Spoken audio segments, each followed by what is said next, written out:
Hi, I'm Trevor, and I'm here today to introduce to you the new 2019 Hyundai Santa Fe. I've been working on this now for the past 4 or 5 years, and as a new parent, I've come to realize it's important to have a lot of great features in a crossover today. In planning the 4th generation Santa Fe, we looked at what made the outgoing model successful, and where we could make the 2019 model stand out with segment best features.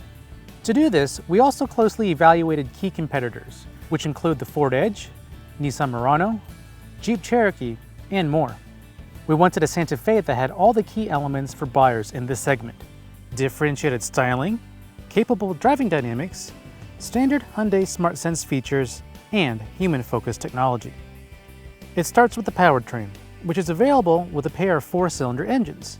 Base models receive our 2.4-liter GDI engine producing 185 horsepower and 178 pound-feet of torque. Upgraded models receive a turbocharged 2-liter GDI 4-cylinder engine yielding 235 horsepower and 260 pound-feet of torque. Both updated Theta 2 engines apply new electrically actuated continuously variable valve timing technology, improving overall fuel economy and performance. Now, the 2.4-liter front-wheel drive model achieves a combined EPA estimated 25 miles per gallon, while the turbo offers a combined EPA estimated 22 miles per gallon.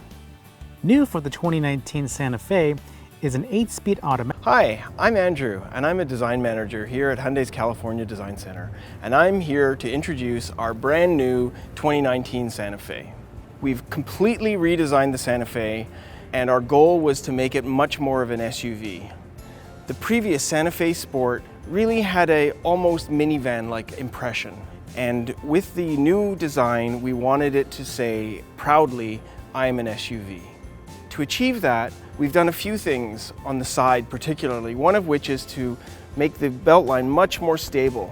The previous car's beltline was really raked, whereas the new one is much more horizontal and it runs smoothly into the cowl with the windscreen pushed back and more upright.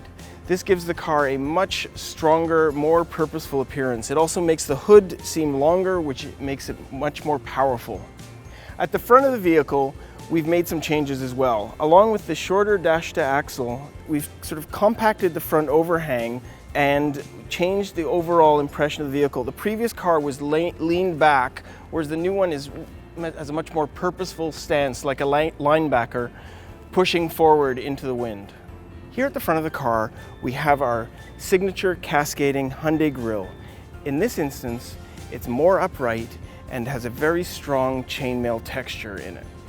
We've emphasized the width with a chrome element that bridges the DRL lamps in the corners with the grille in the middle.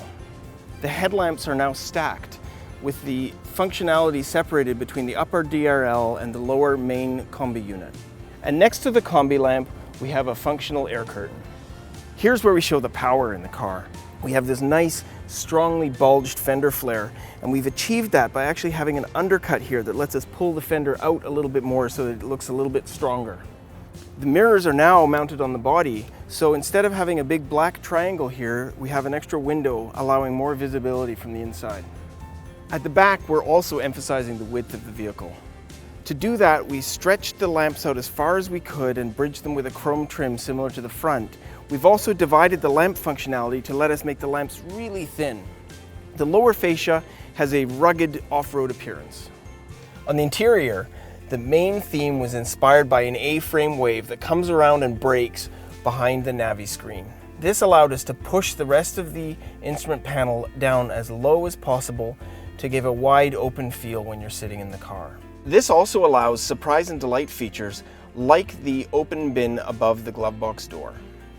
As you look around the rest of the interior, you can see we've applied interesting textures and materials throughout. You can see the contrast stitching both on the doors, seats, and on the instrument panel really emphasizes the quality that we've put into the vehicle. In the door panel, the speaker grille has an embossed geometric pattern that was inspired by orthographic projections of mountains. The fabrics that we've put into this vehicle are more like ones you would find in your home than what you'd normally find in a typical automotive interior. You can see that on the headliner and on the fabric trimmed version of the interior. We've immersed the driver in technology with available 7-inch cluster and 8-inch display for the Navi screen. In the back seat, The lower belt line makes it much easier for rear seat passengers, especially small ones, to see out of, something my kids will really appreciate. Thank you for joining me on this tour of the new Santa Fe today. If there's one thing I'd like you to remember is that the Santa Fe is now an SUV.